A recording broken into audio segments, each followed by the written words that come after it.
이 팔찌 어디서 훔쳤니? 갑작스런 질문에 아이가 깜짝 놀라며 고개를 들었어요. 큰 눈망울이 순간 촉촉해지더니 작은 목소리로 대답했습니다. 훔친 거 아니에요. 우리 엄마 거예요. 민수의 손끝이 미세하게 떨렸습니다. 그 팔찌, 10년 전 자신이 직접 만들어서 선물했던 세상에 단 하나뿐인 그 팔찌였거든요. 가슴이 쿵 떨어지는 기분이었어요. 이럴 수가 없다는 생각이 머릿속을 맴돌았죠. 은색 체인에 작은 하트 모양 펜던트가 달린 팔찌. 펜던트 안쪽에는 S 하트 M이라는 이니셜이 새겨져 있을 거예요. 소영과 민수, 두 사람만의 약속이 담긴 특별한 선물이었습니다. 사실 민수가 이곳 부산에 오게 된 건 불과 며칠 전의 일이었어요. 서울에서의 답답한 일상을 벗어나고 싶었죠. 민수야, 이번 주말에 우리 부모님 댁에 인사드리러 가자. 은지의 목소리가 사무실에 울려 퍼졌습니다. 민수는 서류에서 고개를 들지도 않고 대답했어요. 미안, 이번 주는 좀 바빠. 요즘 계속 그런 식이야. 우리 사귄 지 벌써 2년이 됐는데. 은지의 목소리에는 서운함이 묻어났어요. 하지만 민수는 여전히 차갑게 반응했습니다. 민수 자신도 알고 있었어요. 은지에게 진심이 없다는 걸. 그녀는 똑똑하고 능력 있는 여자였지만 가슴 뛰는 설렘은 없었죠. 그저 적당한 조건의 만남일 뿐이었습니다. 그날 밤늦게까지 사무실에 혼자 남아있던 민수. 창밖으로 보이는 서울의 야경이 화려했지만 마음속은 왠지 공허했어요. 손목시계가 자정을 넘기고 있었죠. 무심코 서랍을 열었을 때 구겨진 사진 한 장이 눈에 들어왔습니다. 10년 전 해운대 백사장에서 찍은 사진. 환하게 웃고 있는 소영의 모습이 선명했어요. 그 순간 가슴 한편이 아려왔습니다. 소영, 그녀를 마지막으로 본 게 언제였을까요? 지금은 어디서 뭘 하며 살고 있을까? 혹시 결혼이라도 했을까? 온갖 생각들이 머릿속을 스쳐 지나갔어요. 그래, 부산에 가보자. 민수는 갑작스럽게 결심했습니다. 부산. 10년 전 소영과 함께 새로운 시작을 꿈꿨던 곳이었죠. 소영을 만날 수 있을 거라는 기대는 없었어요. 그저 그때의 추억을 되짚어보고 싶었습니다. 이틀 후 민수는 KTX를 타고 부산에 도착했어요. 바다 냄새가 코끝을 자극했죠. 10년 만에 맞는 익숙한 냄새였습니다. 혼자서 해운대를 걸었어요. 예전에 소영과 손잡고 걸었던 그 길. 하지만 이제는 관광객들과 상인들로 가득했죠. 모든 게 변해 있었습니다. 호텔 체크인을 마친 후 민수는 천천히 거리를 걸었어요. 10년 전 소영과 함께 걸어보려고 했던 그 길들을 혼자 걸어보고 있었죠. 옛 추억을 되짚어보는 시간이었습니다. 저녁 무렵 배가 고파서 들어간 작은 떡볶이집. 소영이네 떡볶이라는 간판이 눈에 들어왔어요. 그냥 흔한 이름이겠거니 했죠. 설마 그 소영일 거라고는 상상도 못했습니다. 가게 안에는 초등학생쯤 되어 보이는 아이가 혼자 떡볶이를 먹고 있었어요. 맑은 눈동자가 인상적이었죠. 그런데 그 아이의 손목에 있던 팔찌를 보는 순간 우리 엄마 거예요. 아이의 대답이 민수의 귀에 다시 들려왔습니다. 심장이 미친 듯이 뛰었어요. 온몸에 전율이 흘렀죠. 이게 정말 현실일까요? 그 팔찌 좀 자세히 볼 수 있을까? 민수의 목소리가 떨렸습니다. 아이는 고개를 갸웃거리며 팔찌를 벗어서 내밀었어요. 펜던트를 뒤집자 S 하트 M이라는 이니셜이 선명하게 보였습니다.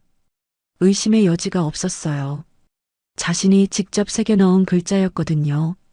그 순간 민수는 깨달았습니다.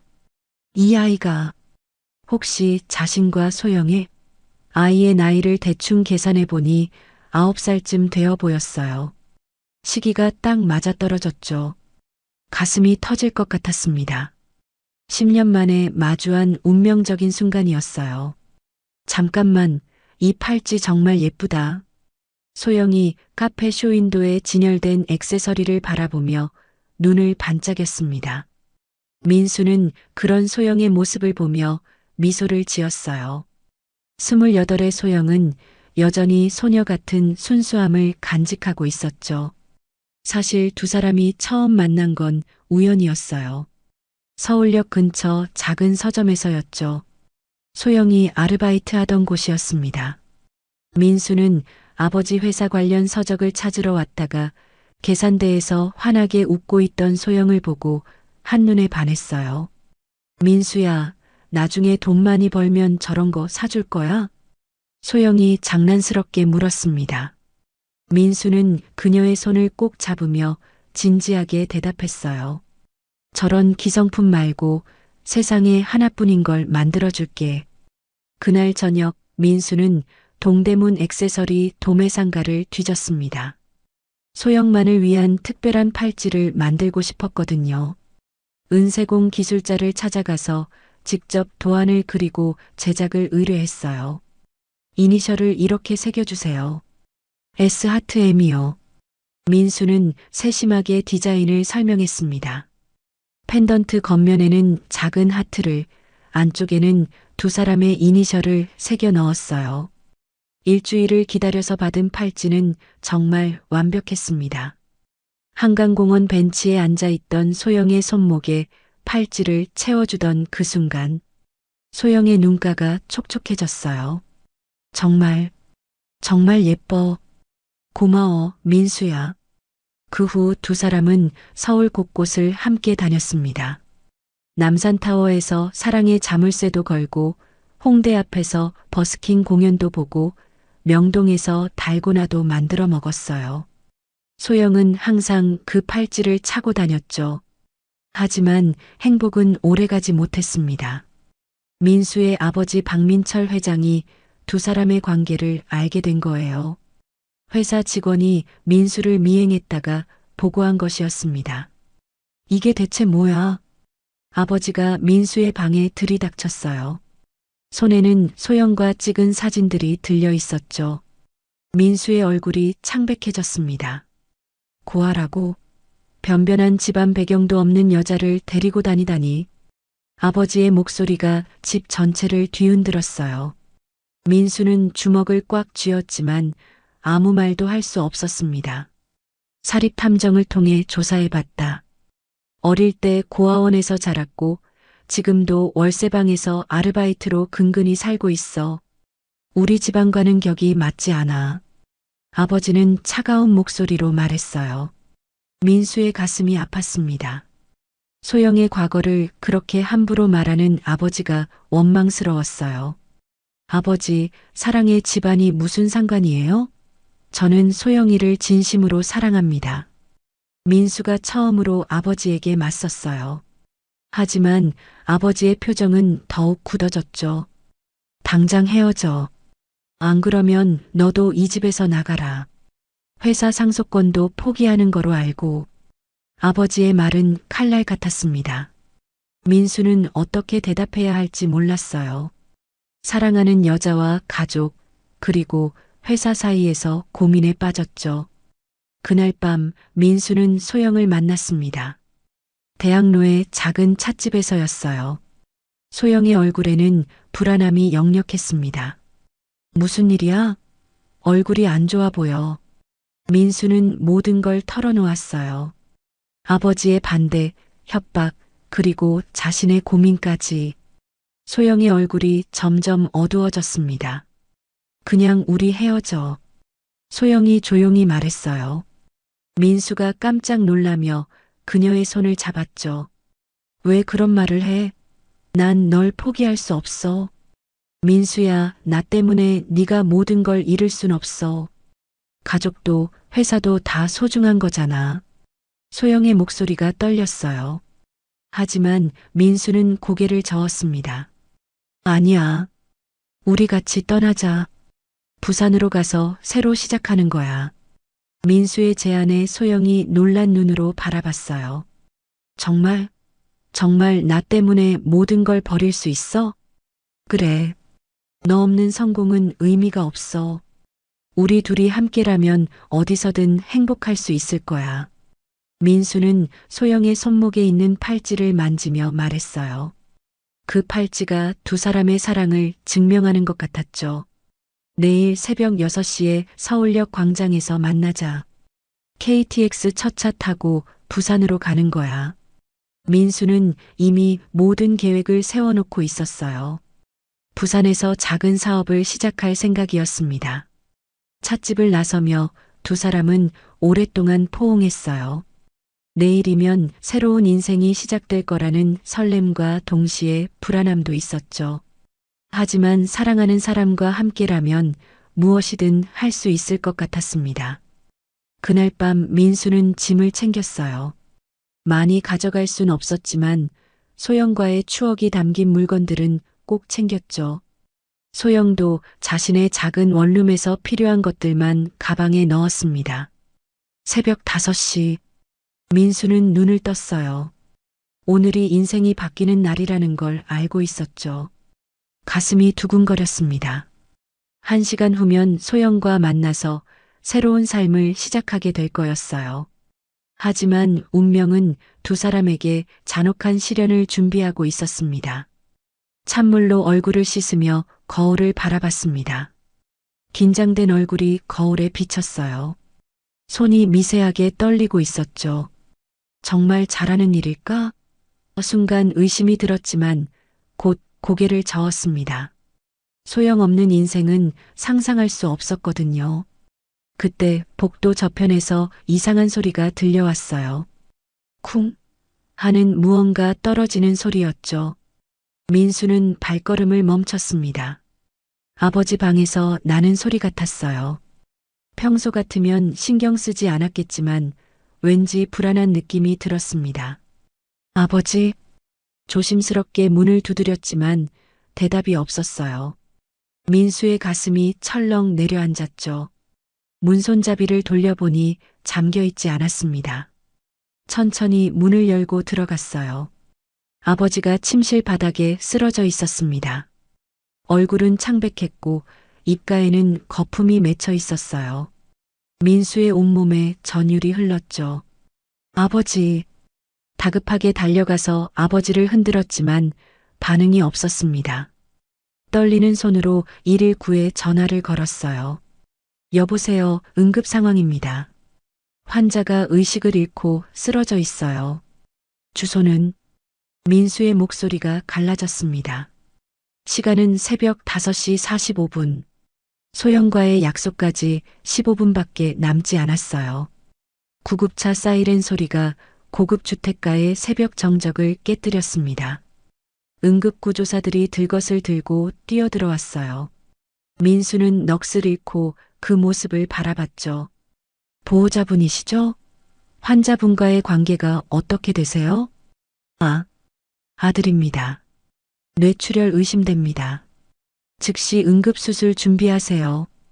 응급실로 달려가는 구급차 안에서 의료진의 긴박한 목소리가 들렸어요.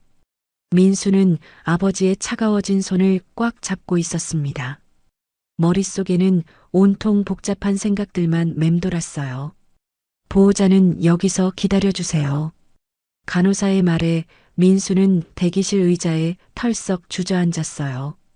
손목 시계를 보니 오전 6시 20분. 이미 소영과의 약속 시간을 20분이나 넘겼습니다. 휴대폰을 꺼내려다가 손이 멈췄어요.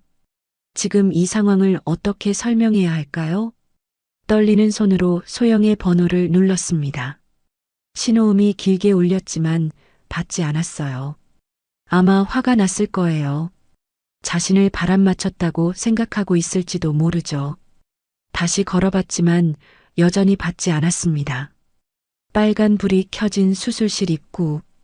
수술 중이라는 표시가 민수의 가슴을 조였어요. 의자에 앉아 머리를 감싸 안고 있었죠. 온갖 생각들이 머릿속을 스쳐 지나갔습니다. 어젯밤 아버지와 나눈 차가운 대화, 소영에 대한 모진 말들. 수술이 끝난 건 오전 9시였어요. 의사가 수술복을 입은 채 나왔습니다. 표정이 어두웠죠. 가족분이세요? 환자분 상태가 매우 심각합니다. 민수의 다리에 힘이 빠졌어요. 대뇌 동맥류 파열로 인한 급성 뇌출혈입니다. 수술은 했지만 의식을 되찾을 가능성이 매우 희박합니다. 의사의 말이 민수의 귀에 메아리처럼 울려 퍼졌어요. 갑자기 다리에 힘이 풀려서 벽에 기대야 했죠. 온갖 의료기기에 둘러싸인 아버지의 모습, 산소 마스크를 쓰고 있는 모습이 너무나 초라해 보였어요. 어제까지 그렇게 강했던 아버지가 이렇게 무력하게 누워 있다니. 민수의 눈가가 뜨거워졌습니다. 아버지, 저예요. 민수예요. 작은 목소리로 말했지만 아버지는 반응이 없었어요. 심전도 모니터의 선이 불규칙하게 움직이고 있었죠. 간호사가 와서 조용히 말했습니다. 시간이 많이 남지 않으신 것 같아요. 아버지, 죄송해요. 어제 그렇게 대들어서. 민수는 아버지의 손을 잡고 속삭였어요. 차가운 손이었죠. 소영이에 대해서도 제가 정말 사랑하는 사람이에요. 아버지도 언젠가는 이해해 주실 거라고 믿었는데. 오후 2시 37분. 심전도의 선이 일직선이 되었습니다. 길고 단조로운 신호음이 병실을 가득 채웠어요. 민수는 아버지의 손을 놓지 못했습니다. 눈물이 볼을 타고 흘러내렸죠. 아버지. 병원 로비에 혼자 앉아 있는 민수. 모든 게 꿈 같았어요. 몇 시간 전까지만 해도 소영과 새로운 인생을 시작하려 했는데 이제는 아버지를 영원히 떠나보내야 하는 상황이 되었죠. 휴대폰을 꺼내 소영에게 다시 전화를 걸어봤지만 여전히 받지 않았습니다. 장례식장에서 밤을 새우며 조문객들을 맞았어요. 회사 직원들, 사업 파트너들, 친척들, 모두들 민수에게 위로의 말을 건넸지만 머릿속에는 소영 생각뿐이었습니다. 지금쯤 부산에 도착했을까? 나를 원망하고 있을까? 아버지의 갑작스런 죽음으로 회사가 흔들리고 있었어요. 주가는 폭락했고 거래처들은 불안해하기 시작했죠. 민수는 어쩔 수 없이 회사 일에 매달려야 했습니다. 장례식이 끝나고 나서야 소영을 제대로 찾아보려 했어요. 하지만 그녀가 일하던 서점은 이미 문을 닫은 상태였죠. 원룸 주인에게 물어보니 월세를 밀리고 짐을 빼서 어디로 갔는지 모른다고 했습니다. 소영아, 어디 있는 거야? 민수는 그녀가 자주 다니던 카페, 공원, 서점들을 모두 찾아다녔어요. 하지만 소영의 흔적은 어디에서도 찾을 수 없었죠. 마치 세상에서 사라진 것 같았습니다. 이제 회장님께서 회사를 이끌어 가셔야 합니다. 전무이사의 말에 민수는 고개를 끄덕였어요. 선택의 여지가 없었죠. 아버지가 평생 일궈온 회사를 지켜야 했습니다. 하지만 마음 한편으로는 소영에 대한 그리움이 계속 자리 잡고 있었어요. 일주일 후 민수는 마지막으로 소영의 친구들을 찾아가 봤습니다. 하지만 아무도 그녀의 행방을 알지 못했어요. 소영이가 갑자기 사라졌어요. 연락도 안 되고. 친구의 말에 민수의 마음이 더욱 무거워졌죠. 한 달이 지나도 소영의 소식은 없었어요. 민수는 점차 체념하기 시작했습니다. 아마 자신에게 실망해서 멀리 떠난 것 같았어요. 그리고 회사 일에 점점 더 매달리게 되었죠. 그것만이 소영에 대한 그리움을 잊을 수 있는 유일한 방법이었습니다. 운명은 정말 잔혹했어요. 하루아침에 모든 것이 바뀌어 버렸죠. 사랑하는 여자도 아버지도 모두 잃어버린 민수에게는 오직 회사만이 남았습니다. 소영은 커다란 여행 가방을 끌고 서울역 광장에 서 있었어요. 새벽 공기가 차갑게 뺨을 스쳤죠. 손목의 팔찌가 차가운 금속 느낌을 전해왔습니다. 민수가 선물해준 그 특별한 팔찌였어요. 오늘이면 정말 새로운 인생이 시작될 거라는 설렘과 동시에 불안함도 밀려왔죠. 약속 시간인 6시가 되었지만 민수는 보이지 않았어요. 소영은 시계를 자꾸 확인했습니다. 6시 5분, 6시 10분. 시간이 흘러갈수록 가슴이 조여왔어요. 늦잠을 잤나? 아니면 교통이 막혔나? 온갖 추측들이 머릿속을 스쳐 지나갔죠. 6시 15분이 되자 참을 수 없어서 민수에게 전화를 걸었어요. 신호음이 길게 울렸지만 받지 않았습니다. 소영의 손이 미세하게 떨렸어요. 왜 안 받지? 설마 마음이 바뀐 건 아니겠지? 불안한 생각들이 머릿속을 채웠습니다. 6시 30분, 7시. 시간은 계속 흘러갔어요. 주변으로는 출근하는 사람들이 바삐 오가고 있었죠. 소영은 그 속에서 혼자 서 있는 자신이 너무 초라하게 느껴졌습니다. 여행 가방에 손잡이를 꽉 쥐고 있는 손바닥에 땀이 났어요. 몇 번을 더 전화를 걸어봤지만 민수는 계속 받지 않았어요. 문자도 보내봤죠. 민수야, 어디야? 걱정된다. 하지만 답장은 오지 않았습니다. 소영의 가슴 한편이 싸늘해지기 시작했어요. KTX 첫차 시간이 지나버렸어요. 소영은 벤치에 앉아서 한숨을 깊게 내쉬었습니다. 설마 나를 버린 건 아니겠지? 하지만 그런 생각이 들수록 가슴이 아팠어요. 어젯밤까지 그렇게 확신에 찬 목소리로 말했던 민수였는데 8시가 되자 소영은 결심했어요. 혼자라도 부산에 가기로 한 거죠. 민수가 약속을 지키지 않았다고 해서 자신의 인생까지 포기할 순 없었습니다. 민수 없이도 새로운 시작을 할 수 있어. 스스로에게 다짐하며 표를 끊었어요. 기차 창밖으로 스쳐 지나가는 풍경을 바라보며 소영은 눈물을 참았어요. 옆자리에 앉아 있어야 할 민수가 없다는 현실이 너무 슬펐죠. 손목의 팔찌를 만지작거리며 생각했습니다. 정말 사랑했던 건 나뿐이었나? 부산역에 내렸을 때 오후 1시였어요. 바다 냄새가 코끝을 자극했죠. 낯선 도시에 혼자 서 있다는 사실이 실감났습니다. 여행 가방 하나와 얼마 안 되는 통장 잔고가 전부였어요. 하지만 포기할 순 없었죠. 부산역 근처의 작은 고시원에 방을 구했어요. 좁은 방이었지만 당장 갈 곳이 없었죠. 침대에 누워서 천장을 바라보며 하루 종일 참았던 눈물이 터져 나왔습니다. 민수야, 왜 오지 않았어? 무슨 일이 생긴 거야? 다음 날부터 소영은 일자리를 찾아다녔어요. 편의점, 카페, 식당, 여러 곳에 이력서를 넣었죠. 서울에서의 서점 아르바이트 경험이 도움이 되었어요.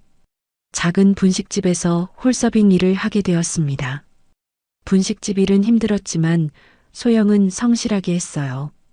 새벽부터 밤늦게까지 일하며 하루하루를 버텼죠.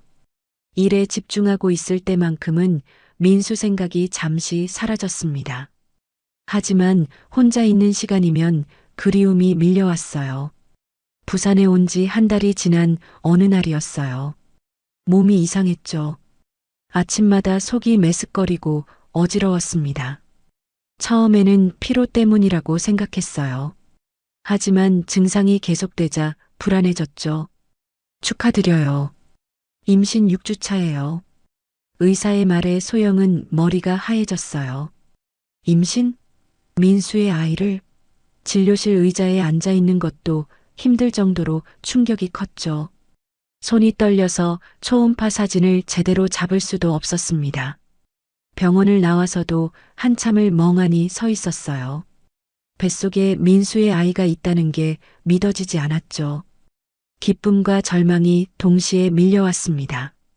이제 어떻게 하지? 민수에게 말해야 할까? 일주일을 고민한 끝에 소영은 결심했어요. 민수에게 임신 사실을 알리기로 한 거죠.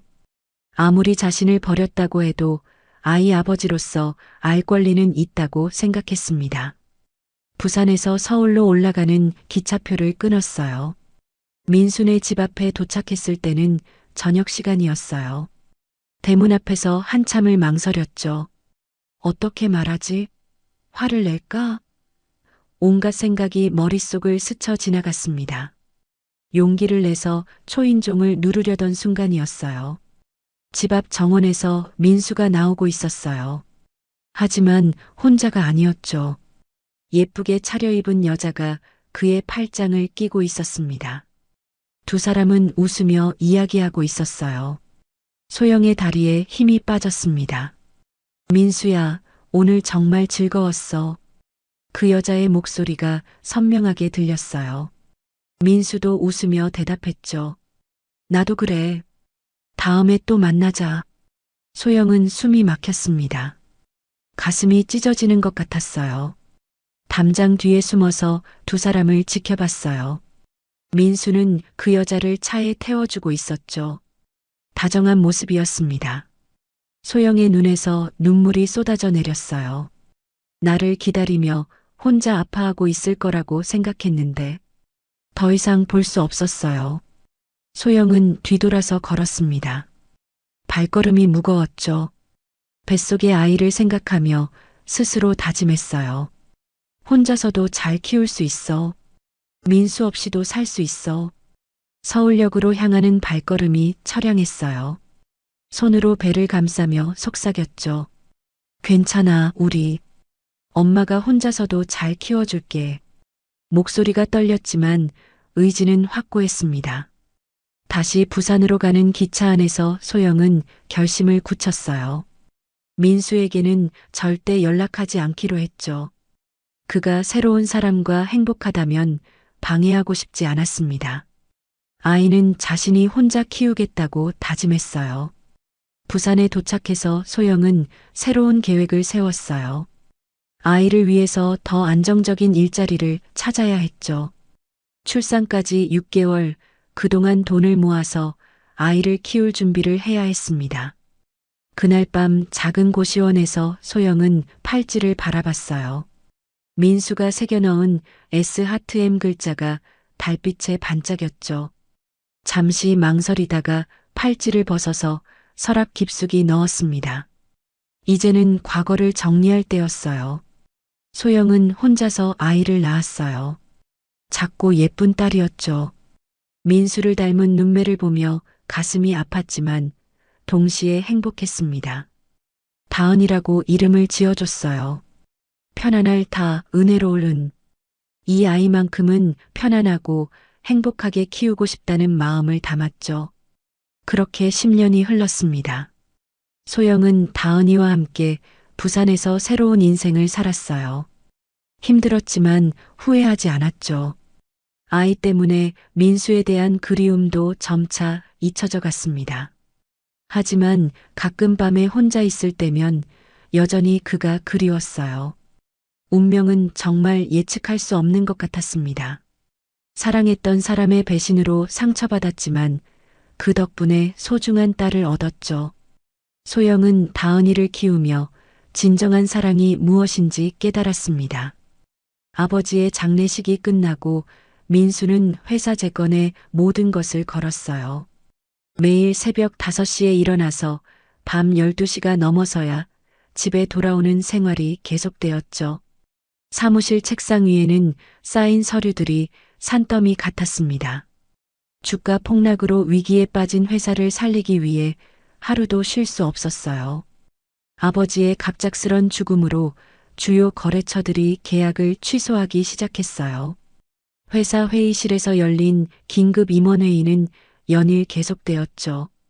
회장님, 이대로 가면 3개월 안에 회사가 망합니다.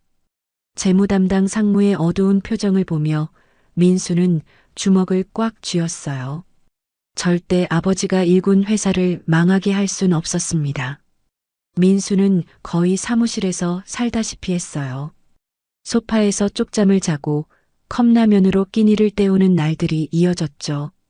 거울에 비친 자신의 모습은 말이 아니었습니다. 수염은 거칠게 자라있고 눈에는 다크서클이 깊게 패여 있었어요.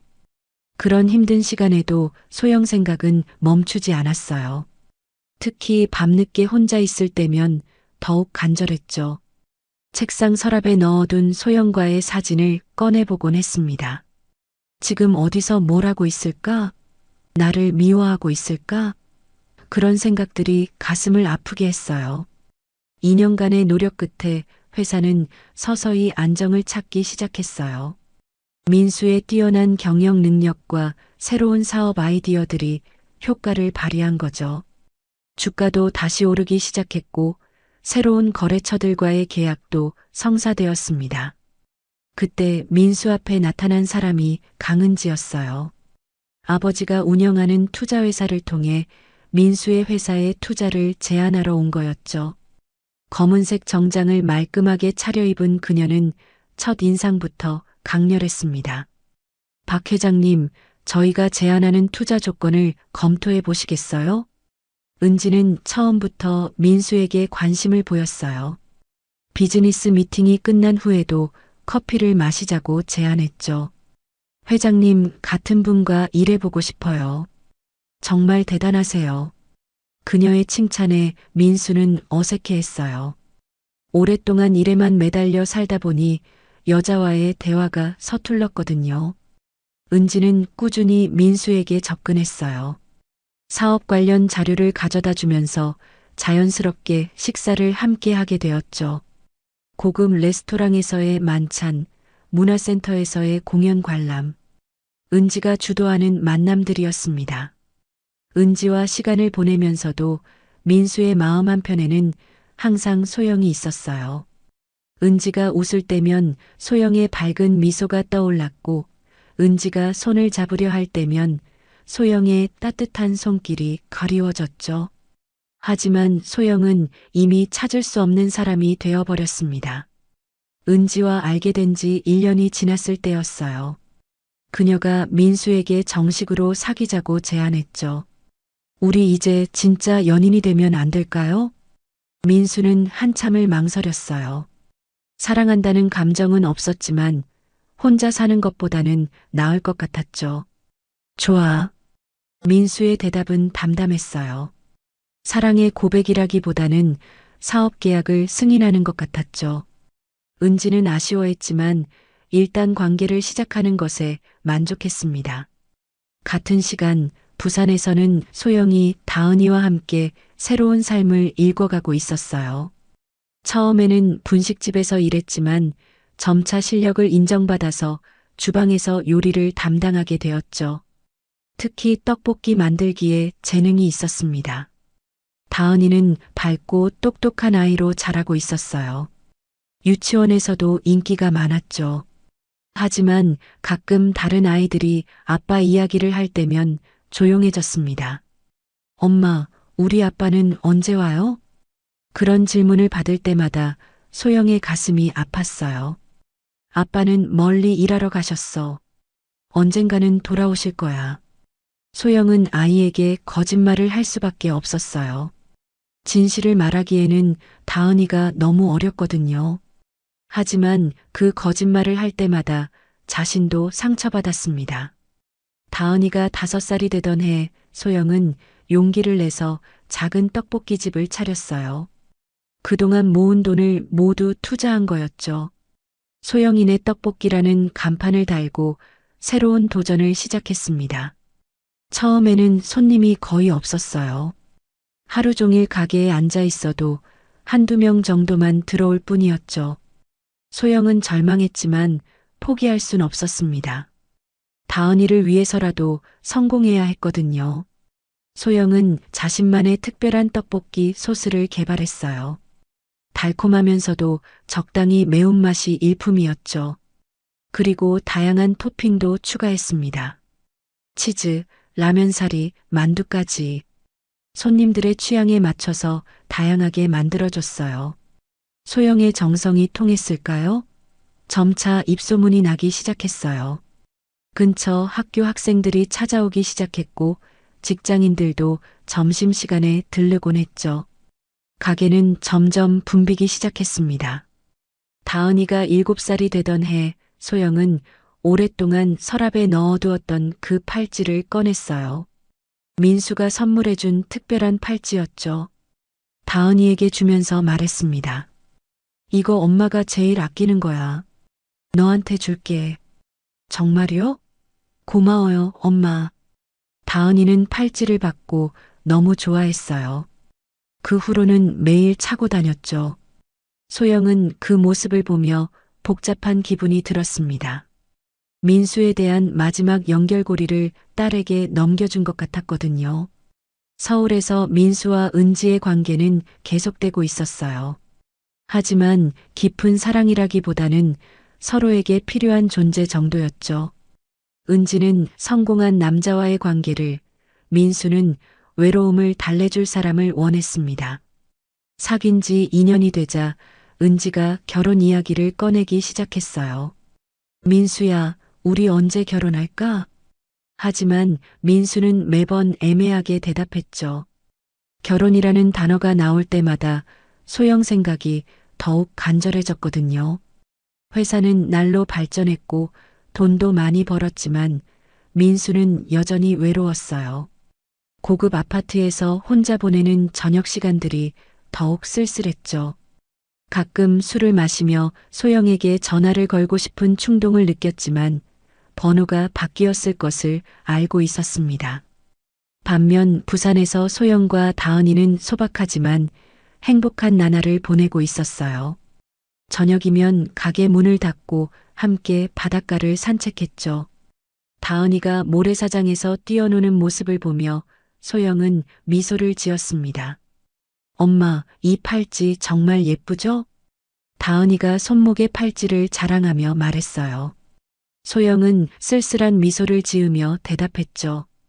그래, 정말 예뻐. 엄마가 제일 소중히 여기던 거거든.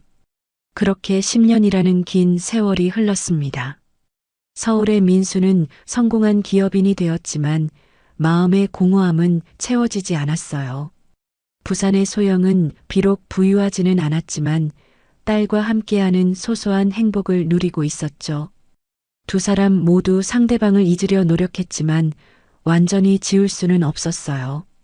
마음 한구석에는 여전히 서로에 대한 그리움이 자리 잡고 있었죠. 그리고 운명은 다시 한번 이들을 만나게 할 계획을 세우고 있었습니다. 10년이라는 세월 동안 두 사람은 완전히 다른 삶을 살았지만 첫사랑의 아픈 기억은 여전히 가슴 깊이 남아 있었어요. 그리고 그들 사이에 소중한 연결고리인 다은이가 자라고 있었죠. 다은아, 엄마 잠깐 마트 다녀올게. 혼자 있어도 괜찮지? 소영이 앞치마를 벗으며 다은이에게 말했어요. 오후 3시 손님이 뜸한 시간이었죠. 다은이는 학교에서 돌아와 숙제를 하다가 배가 고파서 떡볶이를 끓여 먹고 있었습니다. 네, 엄마. 빨리 다녀오세요. 다은이의 대답에 소영은 안심하며 가게를 나섰어요. 같은 시각 민수는 부산 시내 한 호텔에 체크인을 마치고 있었어요. 여행 가방 하나만 들고 온 가벼운 여행이었죠. 은지에게는 일주일 정도 혼자만의 시간이 필요하다고 말해뒀습니다. 사실 도망치고 싶었어요. 결혼 압박, 회사 일, 모든 것으로부터. 호텔에 짐을 풀고 민수는 무작정 거리로 나왔어요. 10년 전 소영과 함께 오려 했던 이 도시의 공기는 여전히 따뜻했죠. 바다 냄새가 코끝을 간지럽혔습니다. 특별한 목적지는 없었어요. 그저 걷고 싶었죠. 큰 길에서 벗어나 작은 골목길로 들어갔어요. 예전 부산의 정취가 그대로 남아있는 곳이었죠. 낡은 간판들, 좁은 길, 정겨운 풍경들. 마음이 조금씩 편해지는 기분이었습니다. 걷다 보니 어느새 저녁 시간이 되었어요. 배가 고파서 근처에 식당이 있나 둘러보던 중이었죠. 그때 작은 간판이 눈에 들어왔습니다. 소영이네 떡볶이. 흔한 이름이었지만 왠지 발걸음이 멈춰졌어요. 안녕하세요. 문을 열고 들어서자 따뜻한 공기가 얼굴을 감쌌어요. 아담한 가게였죠. 테이블 4개 정도의 작은 공간이었습니다. 그런데 가게 안에는 아무도 없었어요. 이상하다 생각하며 둘러보는데 구석 테이블에서 작은 아이가 혼자 떡볶이를 먹고 있었어요. 9살쯤 되어 보이는 여자아이였죠. 맑은 눈동자가 인상적이었습니다. 민수를 보자 예의 바르게 인사했어요. 어서 오세요. 떡볶이 드시러 오셨어요? 민수는 놀랐어요. 이렇게 어린아이가 혼자 가게를 지키고 있다니. 하지만 아이의 태도는 의외로 침착했죠. 그래. 그런데 사장님은 어디 계시니? 엄마가 잠깐 마트에 가셨어요. 금방 오실 거예요. 그럼 기다려도 될까? 네. 여기 앉으세요. 다은이가 자신이 앉은 테이블 맞은편 의자를 가리켰어요. 민수는 감사해하며 앉았죠. 아이가 먹고 있는 떡볶이에서 달콤한 냄새가 났습니다. 학교는 다녀왔니? 네. 오늘 수학 시험에서 100점 받았어요. 다은이가 자랑스럽게 말했어요. 민수는 미소를 지으며 대답했죠. 와, 정말 대단하다. 똑똑하구나. 다은이가 젓가락을 들어 떡볶이를 먹는 모습을 보다가 민수의 시선이 그녀의 손목에 멈췄어요. 은색 체인의 팔찌가 햇빛에 반짝이고 있었죠. 심장이 순간 멈춘 것 같았습니다. 그 팔찌, 분명 자신이 만든 것이었어요. 하트 모양 펜던트, 은색 체인, 모든 것이 일치했죠. 하지만 어떻게 이 아이가 그 팔찌를 가지고 있을까요? 민수의 머리가 하얘졌습니다. 이 팔찌 어디서 훔쳤니? 말이 저절로 나왔어요. 너무 충격적이어서 생각할 겨를도 없었죠. 다은이의 얼굴이 순간 굳어졌습니다. 눈가가 촉촉해지더니 작은 목소리로 대답했어요. 훔친 거 아니에요. 우리 엄마 거예요. 떨리는 목소리였지만 당당했어요. 민수는 더욱 혼란스러워졌죠. 엄마 것이라고? 그럼 설마. 온갖 가능성들이 머릿속을 스쳐 지나갔습니다. 미안해. 아저씨가 잘못 말했어.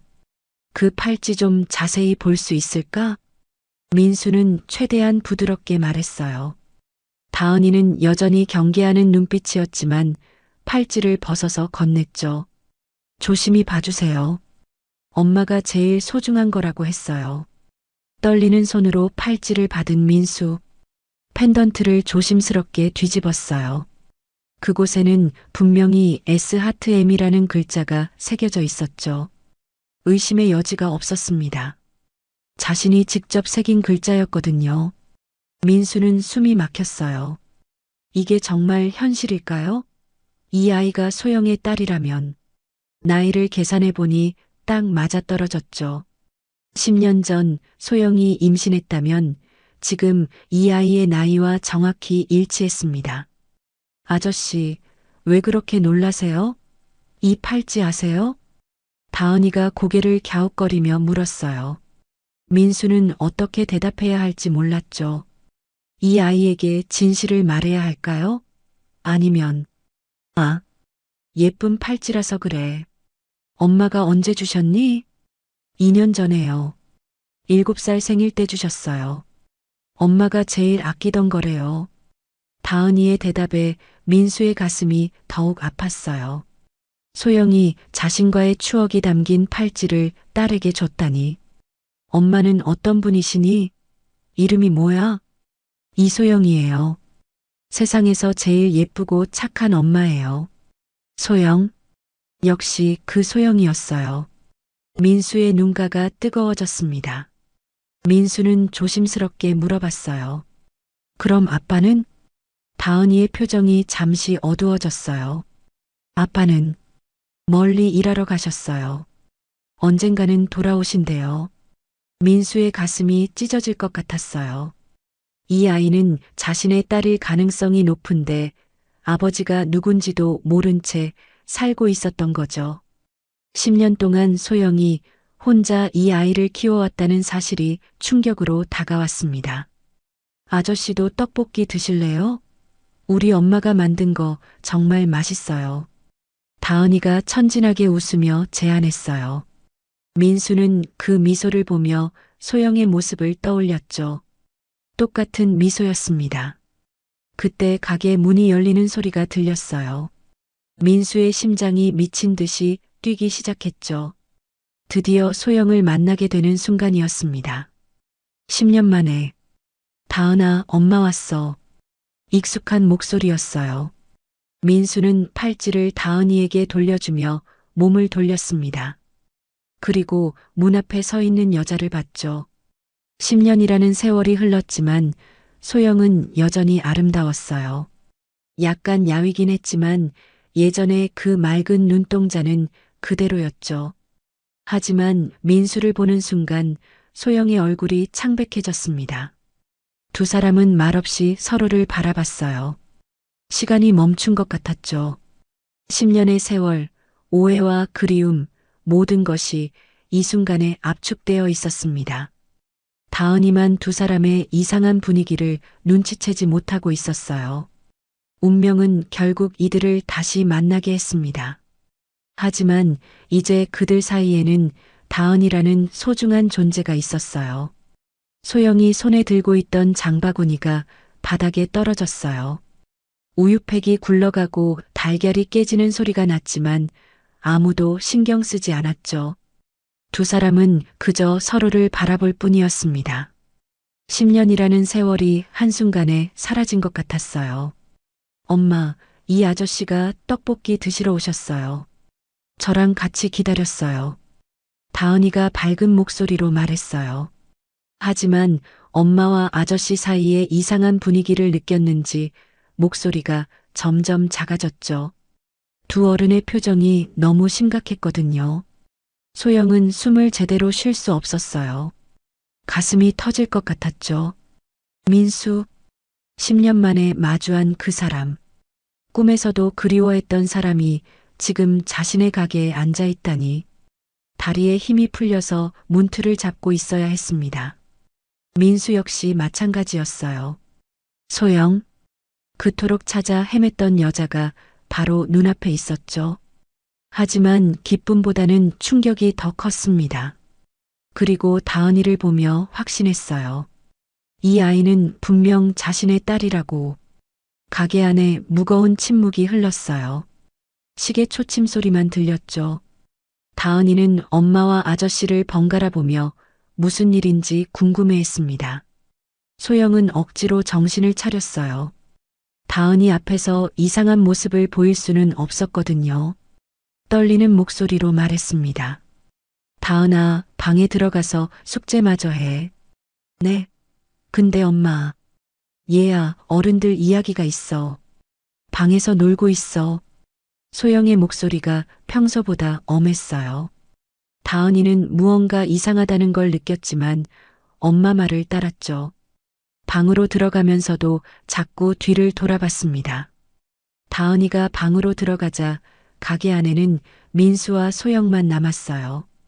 텅 빈 공간에 두 사람의 숨소리만 들렸죠. 누가 먼저 말을 꺼낼까요? 왜 여기 있어? 소영이 먼저 입을 열었어요. 목소리가 떨리고 있었죠. 민수는 어떻게 대답해야 할지 몰랐습니다. 그냥 여행 왔어. 여행? 민수가 조심스럽게 물었어요. 저 아이. 다은이가 차고 있던 팔찌. 뭐? 소영의 표정이 더욱 경직되었죠. 그 팔찌. 내가 너에게 선물한 거 맞지? 소영은 더 이상 숨길 수 없었어요. 고개를 끄덕였죠. 맞아. 그럼 다은이는? 민수의 말이 끝나기도 전에 소영이 고개를 저었습니다. 아니야. 상관없어. 하지만 목소리에는 확신이 없었어요. 민수는 소영의 눈을 똑바로 바라보며 말했습니다. 소영아, 진실을 말해줘. 다은이는 내 딸이지? 소영의 눈에서 갑자기 눈물이 쏟아져 나왔어요. 그래, 네 딸 맞아. 그래서 어쩔 건데? 억눌렀던 감정이 한꺼번에 터져 나왔죠. 10년간 혼자 견뎌온 모든 것들이 말에 담겨 있었습니다. 민수는 머리를 양손으로 감쌌어요. 정말 자신의 딸이었다니. 9년 동안 모르고 살았다는 사실이 견딜 수 없었죠. 왜 말하지 않았어? 왜 혼자 키웠어? 말하지 않았다고? 너야말로 어디 있었는데? 소영의 목소리가 높아졌어요. 10년 전 그날 왜 오지 않았어? 서울역에서 몇 시간을 기다렸는데 아버지가 갑자기 돌아가셨어. 새벽에 뇌출혈로 쓰러지셔서 병원에. 민수의 목소리도 격해졌어요. 연락하려고 했는데 받지 않았잖아. 아버지가 돌아가셨다고? 소영이 놀란 표정을 지었어요. 전혀 몰랐던 사실이었죠. 그럼 정말로 못 온 거였어? 당연하지. 나도 너를 찾으려고 했어. 하지만 이미 사라진 후였어. 두 사람은 서로를 바라보며 깨달았어요. 모든 것이 오해였다는 걸. 그럼 내가 너를 오해했던 거야? 소영이 주저앉으며 울었어요. 다른 여자와 있는 걸 봤다고 말하려다가 멈췄죠. 그것도 오해였을 수 있으니까. 미안해, 소영아. 정말 미안해. 내가 더 적극적으로 찾았어야 했는데. 민수도 무릎을 꿇고 앉았어요. 자신의 딸을 9년 동안 모른 채 살았다는 죄책감이 밀려왔죠. 너는 지금 뭐 하며 살아? 소영이 눈물을 닦으며 물었어요. 회사 경영해. 아버지 회사를 이어받았어. 결혼은? 안 했어. 너는? 나도. 갑자기 방에서 다은이의 목소리가 들렸어요. 엄마, 괜찮아요? 아이가 엄마의 울음소리를 들었나 봐요. 소영은 급히 눈물을 닦았습니다. 소영아, 이제 우리 다시 시작할 수 없을까? 민수가 소영의 손을 잡으려 했지만 소영이 뒤로 물러났어요. 이제 와서 무슨, 나한테는 다은이가 있어. 그 아이가 상처받으면 안 돼. 소영의 목소리에는 모성애가 깃들어 있었어요. 무엇보다 딸이 우선이었죠. 나도 다은이 아빠야. 이제부터라도 제대로 된 아빠가 되고 싶어. 민수의 진심 어린 말에 소영의 마음이 흔들렸어요. 그때 가게 문이 열렸어요. 손님이 들어왔죠. 두 사람은 급히 자리에서 일어났습니다. 어서 오세요. 소영이 억지로 밝은 목소리를 냈어요. 손님 때문에 중요한 대화가 중단되었어요. 민수는 일단 자리에서 일어났습니다. 나 먼저 갈게. 내일 다시 와도 될까? 소영은 대답하지 않았어요. 너무 복잡했거든요. 민수가 가게를 나서면서 다은이에게 말했어요. 다은아, 내일 또 올게. 네, 내일도 떡볶이 드시러 오세요. 민수가 떠난 후 소영은 멍하니 서 있었어요. 10년 만의 재회, 밝혀진 진실, 그리고 다은이의 존재. 모든 것이 혼란스러웠죠. 그날 밤 소영은 잠들 수 없었어요. 다은이는 아무것도 모른 채 평화롭게 자고 있었죠. 소영은 딸의 잠든 얼굴을 바라보며 생각했습니다. 이제 어떻게 해야 할까? 운명적인 재회는 이뤄졌지만 이제 더 큰 고민이 시작되었어요. 10년의 세월과 현실의 벽이 두 사람 앞에 놓여 있었습니다. 호텔 침대에 누워 있지만 민수는 한숨도 잘 수 없었어요. 천장을 바라보며 하루 종일 일어난 일들을 되새기고 있었죠. 소영과의 재회, 다은이가 자신의 딸이라는 사실, 모든 게 꿈만 같았습니다. 시계는 새벽 3시를 가리키고 있었어요. 그때 휴대폰이 울렸어요. 은지에게서 온 전화였죠. 민수는 잠시 망설이다가 받았습니다. 민수야, 왜 연락이 안 돼? 걱정했어. 은지의 목소리가 들려왔어요. 평소 같으면 안심시켜주는 말을 했겠지만 지금은 아무 말도 나오지 않았죠. 미안, 좀 피곤해서 일찍 잤어. 언제 돌아와? 부모님이 주말에 식사하자고 하시는데. 은지의 말에 민수는 답답함을 느꼈어요. 결혼 이야기가 나올 게 뻔했거든요. 아직 좀 더 있을 것 같아. 뭔가 이상해. 목소리도 다르고. 혹시 무슨 일 있어? 은지는 예리한 여자였어요. 민수의 변화를 금세 눈치챘죠. 하지만 민수는 말할 수 없었습니다. 아무것도 아니야. 그냥 혼자 있고 싶어서. 전화를 끊고 민수는 더욱 혼란스러워졌어요.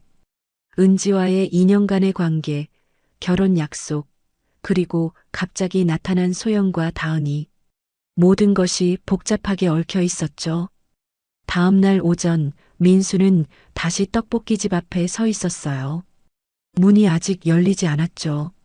시간은 오전 9시. 가게는 보통 오전 11시에 문을 여는 것 같았습니다. 하지만 기다릴 수밖에 없었어요. 잠시 후 가게 뒤쪽에서 다은이가 나왔어요. 학교 가방을 메고 있었죠. 민수를 보자 반갑게 인사했습니다.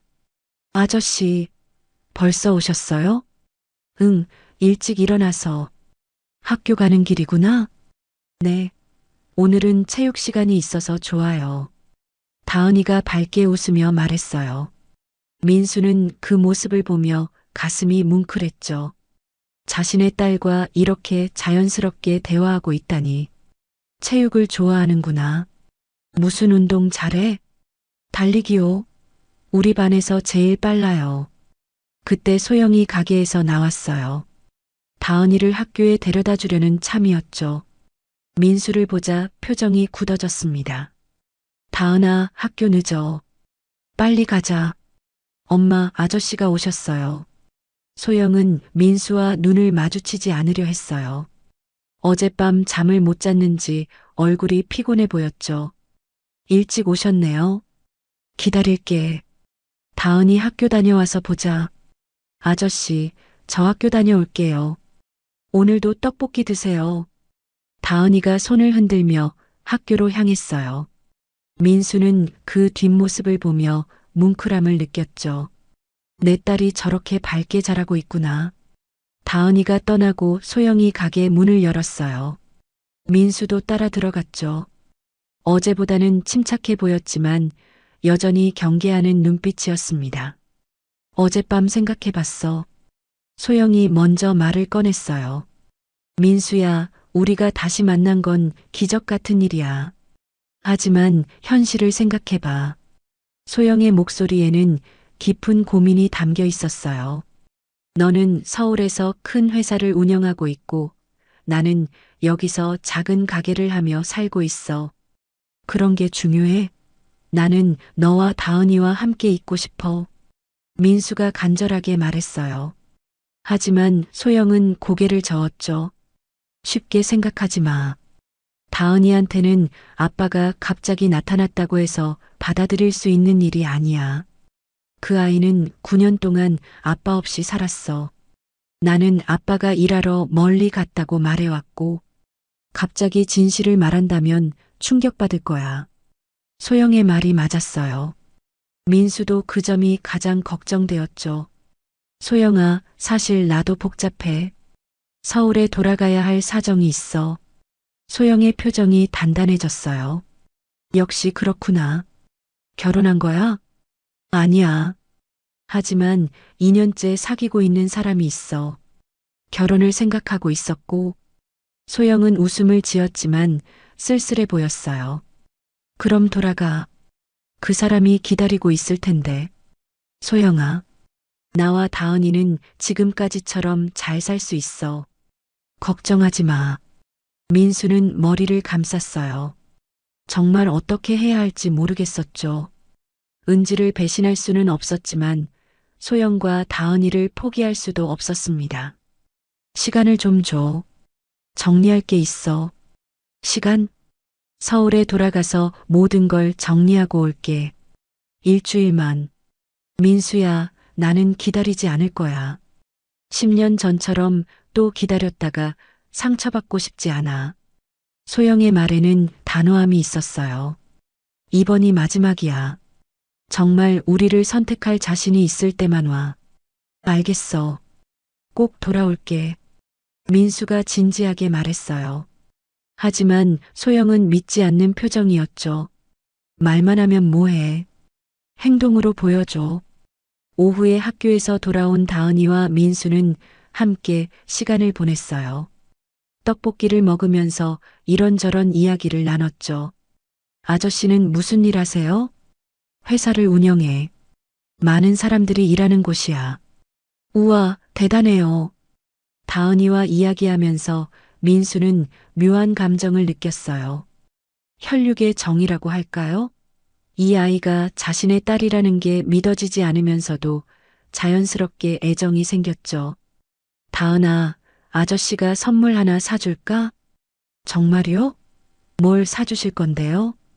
민수는 다은이를 데리고 근처 문구점에 갔어요. 다은이가 예쁜 필통을 고르자 바로 사줬죠. 고마워요, 아저씨. 이거 정말 예뻐요. 다은이의 밝은 미소를 보며 민수는 가슴이 뭉클했습니다. 그런 모습을 지켜보던 소영은 복잡한 마음이었어요. 다은이가 아버지와 친해지는 모습이 기쁘면서도 불안했죠.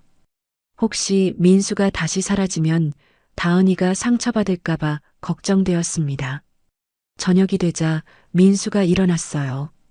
나 내일 서울로 돌아가야 해. 벌써요? 더 이따 가세요. 다은이가 아쉬워했어요. 일주일 후에 다시 올게. 그때까지 엄마 말 잘 듣고 있어. 약속해요? 약속해. 민수는 다은이와 새끼손가락을 걸었어요. 다은이가 방에 들어간 후 소영과 민수는 마지막 대화를 나눴어요. 정말 올 거야? 믿어줘, 소영아. 이번에는 절대 너희를 실망시키지 않을게. 민수가 가게를 나서면서 뒤돌아봤어요. 소영이 문 앞에 서서 그를 바라보고 있었죠. 두 사람의 시선이 마주쳤지만 아무 말도 하지 않았습니다. 다음 날 아침 민수는 부산을 떠났어요. KTX 창밖으로 스쳐 지나가는 풍경을 보며 생각에 잠겼죠. 이제 서울에서 모든 걸 정리해야 했습니다. 은지와의 관계, 회사 일, 그리고 새로운 인생에 대한 결심. 서울로 향하는 기차 안에서 민수는 마음을 굳혔어요.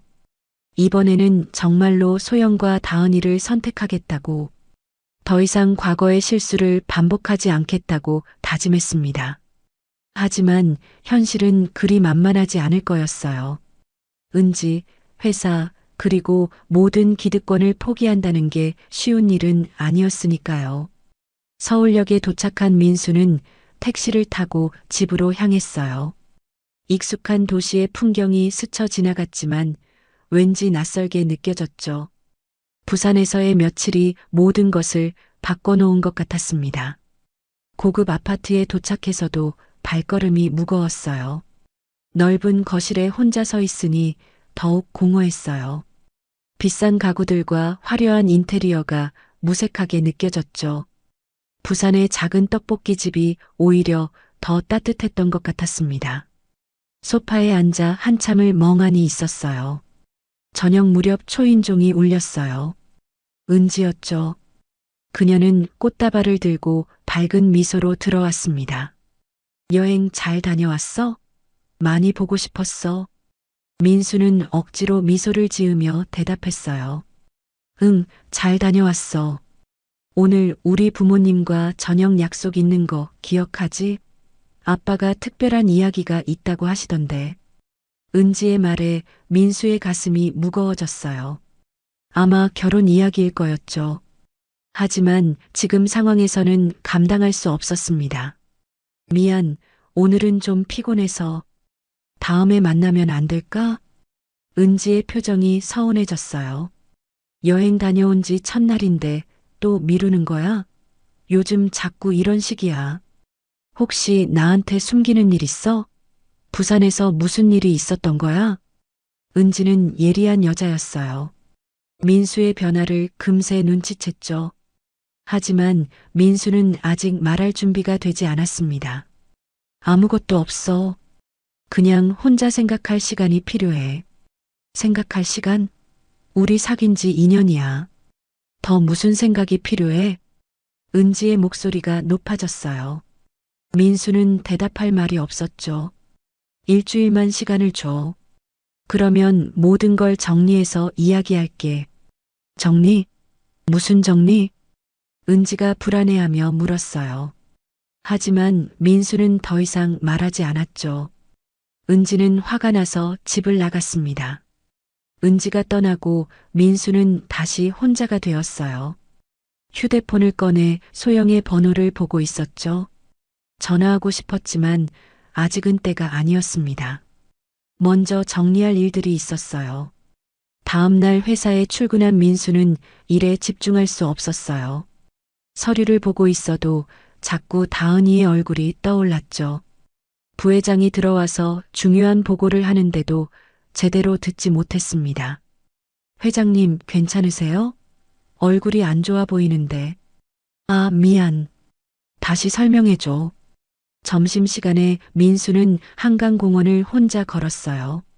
10년 전 소영과 함께 걸었던 그 길이었죠. 벤치에 앉아 깊은 생각에 잠겼습니다. 정말 모든 걸 포기하고 부산으로 갈 수 있을까? 오후에 은지 아버지에게서 전화가 왔어요.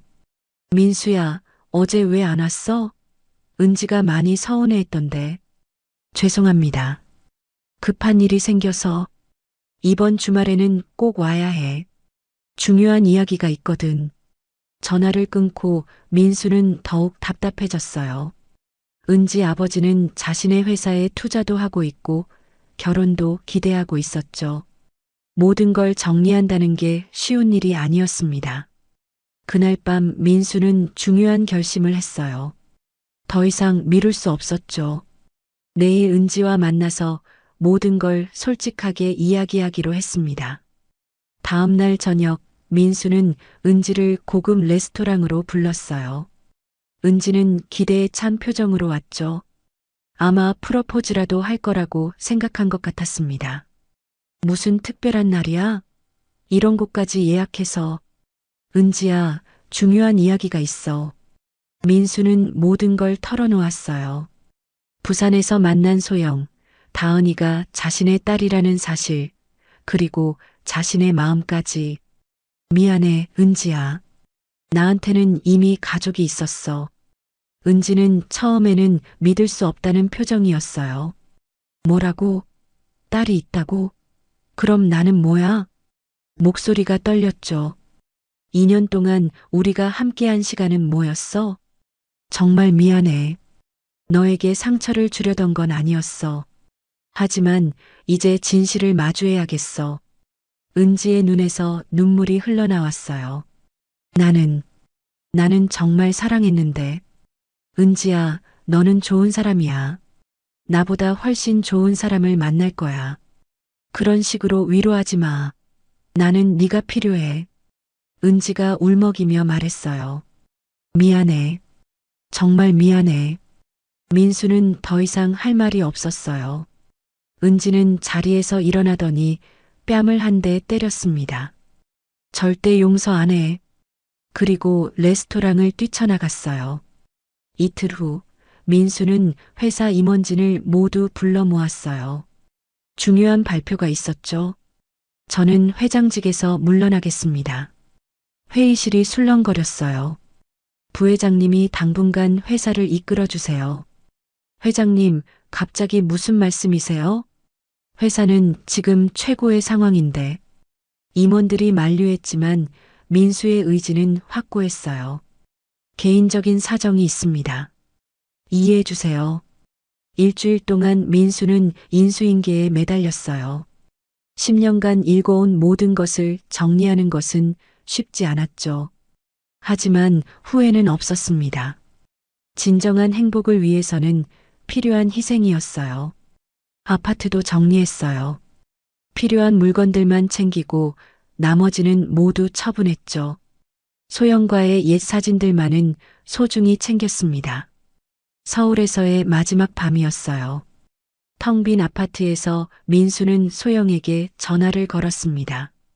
소영아, 나야. 민수야, 무슨 일이야? 내일 부산으로 가. 이번에는 정말로 모든 걸 정리하고 가는 거야. 정말, 정말 모든 걸 정리했어? 소영의 목소리에 놀라움이 묻어났어요. 회사도 그만뒀고 아파트도 정리했어. 이제 너희와 함께 새로운 시작을 하고 싶어. 믿어도 돼? 믿어줘. 이번에는 절대 실망시키지 않을게. 민수의 목소리에는 확신이 있었어요.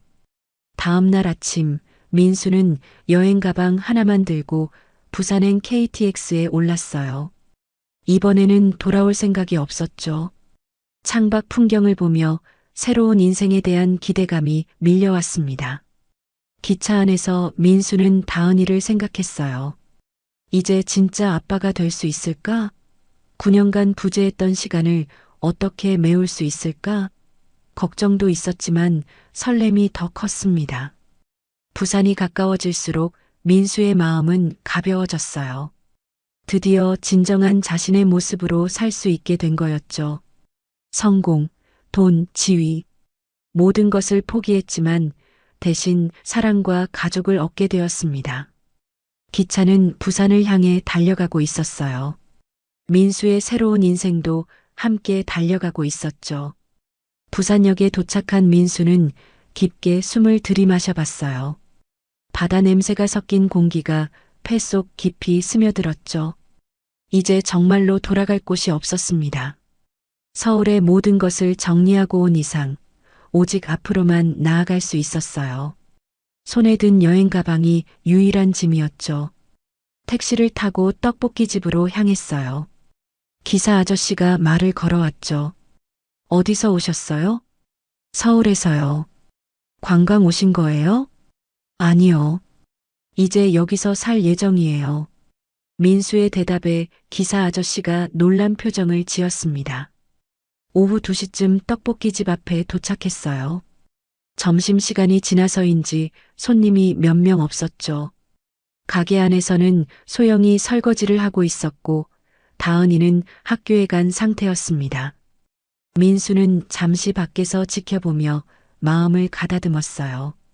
문을 열고 들어서자 소영이 고개를 들었어요. 민수를 보는 순간 놀란 표정을 지었죠. 정말 왔구나. 소영의 목소리에는 믿을 수 없다는 감정이 담겨 있었어요. 약속했잖아. 이번에는 절대 거짓말 안 해. 민수가 여행 가방을 내려놓으며 말했어요. 모든 걸 정리하고 왔어. 회사도 그만뒀고 아파트도 정리했어. 소영은 여전히 믿기 어렵다는 표정이었죠. 정말 그 큰 회사를 그만뒀다고? 너와 다은이가 더 소중해.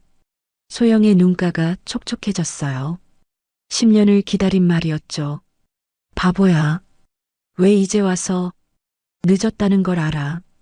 하지만 앞으로 남은 시간이라도 제대로 살고 싶어.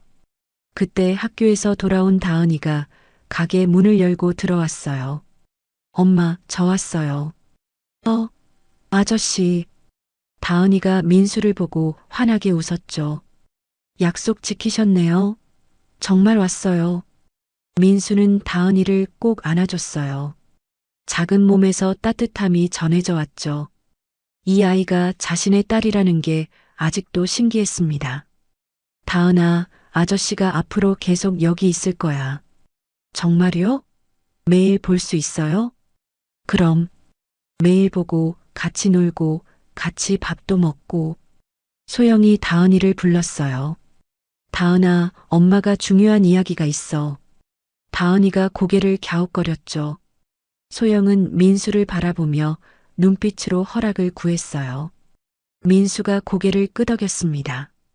다은아, 이 아저씨가 네 아빠야. 다은이는 처음에는 이해하지 못하는 표정이었어요. 아빠요? 진짜 아빠? 응, 진짜 아빠야. 다은이는 한참을 민수를 바라봤어요. 그리고 천천히 입을 열었죠. 그럼 왜 이제야 왔어요? 저 많이 기다렸는데. 민수의 가슴이 아팠어요. 9년간 아빠를 기다린 아이의 마음을 생각하니 미안함이 밀려왔죠. 미안해, 다은아. 아빠가 늦었어. 앞으로는 절대 어디 안 가고 네 옆에 있을게. 다은이가 민수의 품에 안겼어요. 정말 안 가요? 약속해요? 약속해. 절대 안 가. 그날부터 민수는 떡볶이집에서 일하기 시작했어요. 처음에는 서툴렀지만 금세 적응했죠. 주방에서 요리를 도우고 홀에서 손님들을 맞이하고 가게 청소까지 모든 일이 새로웠지만 즐거웠습니다. 아침에는 다은이를 학교에 데려다 주고 낮에는 소영과 함께 가게를 운영하고 저녁에는 세 가족이 함께 식사를 했어요. 평범한 일상이었지만 민수에게는 그 무엇보다 소중했죠. 다은이는 점점 민수에게 마음을 열어갔어요. 학교에서 있었던 일들을 이야기해주고 함께 숙제도 하고 주말에는 바닷가에 놀러 가기도 했죠. 아빠, 내일 학교에서 아빠들이 오는 날이에요. 오실 수 있어요? 당연하지. 아빠가 꼭 갈게. 학부모 참관일에 민수가 갔어요. 다은이는 친구들에게 자랑스럽게 아빠를 소개했죠. 얘들아, 우리 아빠야. 우와, 다은이 아빠 정말 멋지다. 민수는 가슴이 뭉클했어요. 이런 평범한 행복이 이렇게 큰 의미가 있는 줄 몰랐죠. 민수의 경영 노하우가 더해지면서 떡볶이집은 더욱 번창했어요. 메뉴를 다양화하고 인테리어도 개선했죠. 손님들도 점점 늘어났습니다. 소영아, 가게를 좀 더 크게 확장하는 게 어때? 정말 할 수 있을까? 우리가 함께하면 뭐든 할 수 있어. 3개월이 지나자 모든 것이 안정되었어요. 민수는 완전히 부산 생활에 적응했고 다은이도 아빠가 있는 생활이 자연스러워졌죠. 가게도 동네에서 소문난 맛집이 되었습니다. 어느 날 민수는 중요한 결심을 했어요. 소영에게 정식으로 결혼을 신청하기로 한 거였죠. 10년 전 못다한 그 약속을 이제야 지킬 수 있게 되었습니다. 일요일 저녁 민수는 소영과 다은이를 해변으로 데리고 갔어요. 노을이 아름답게 물들어가는 시간이었죠. 소영아, 다은아, 중요한 이야기가 있어. 민수가 무릎을 꿇고 반지를 꺼냈어요. 소영아, 10년 늦었지만 나와 결혼해줘. 이번에는 평생 네 곁에 있을게.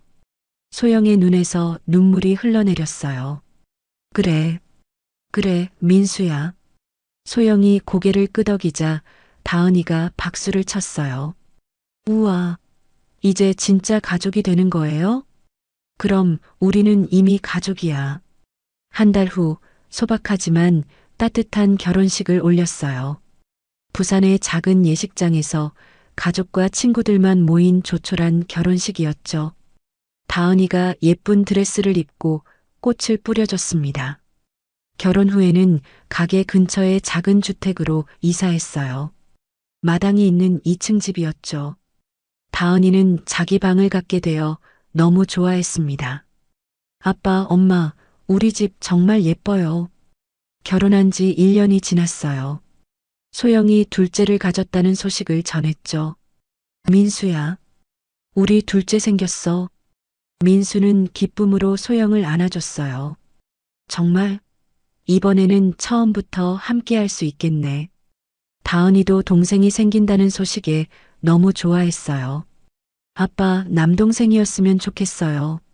남동생이든 여동생이든 다은이가 잘 돌봐줘야 해. 네, 제가 최고의 언니가 될게요. 9개월 후 건강한 아들이 태어났어요. 민수는 처음으로 자신의 아이가 태어나는 순간을 함께 할 수 있었죠. 병원에서 아기를 안고 있는 소영을 보며 눈물이 났습니다. 고생했어, 소영아. 우리 아들 정말 예뻐. 이제 정말 완전한 가족이 되었어요. 다은이는 훌륭한 누나가 되었고 민수는 늦었지만 진정한 아빠가 되었죠. 가게도 더욱 번창해서 부산에서 유명한 맛집이 되었습니다. 어느 일요일 오후 온 가족이 바닷가에서 피크닉을 하고 있었어요. 다은이가 동생과 놀아주고 민수와 소영은 그 모습을 보며 미소 짓고 있었죠. 후회 안 해? 소영이 물었어요. 뭘? 이보다 더 행복할 수 있을까? 민수가 소영의 손을 잡으며 대답했죠. 저녁 노을이 바다를 황금빛으로 물들일 때 4명의 가족은 손을 잡고 모래사장을 걸었어요. 그들의 그림자가 길게 늘어져 있었죠. 10년 전의 아픈 이별과 오해는 이제 아름다운 추억의 한 페이지가 되었습니다. 아빠, 우리 영원히 함께 있을 거죠? 다은이가 민수의 손을 꼭 잡으며 물었어요. 그럼 영원히 함께 있을 거야. 민수의 확신에 찬 대답이 바닷바람에 실려 퍼져나갔어요. 이제 더 이상 이별은 없었습니다. 오직 사랑과 행복만이 그들의 미래를 기다리고 있었죠. 진정한 사랑은 시간과 시련을 이겨내고 결국 빛을 발하는 것 같았어요. 민수와 소영, 그리고 아이들의 행복한 웃음소리가 부산 바다에 영원히 울려 퍼질 것만 같았습니다. 오늘 이야기 어떠셨나요? 이야기가 재밌으셨다면 구독과 좋아요 부탁드려요. 그리고 지금 이 순간 어디서 무엇을 하며 들어주고 계신지 댓글로 나눠주세요. 여러분의 이야기도 궁금하거든요. 여러분 가정에 따뜻한 행복이 가득하시길 바라며 오늘도 시청해주셔서 감사합니다.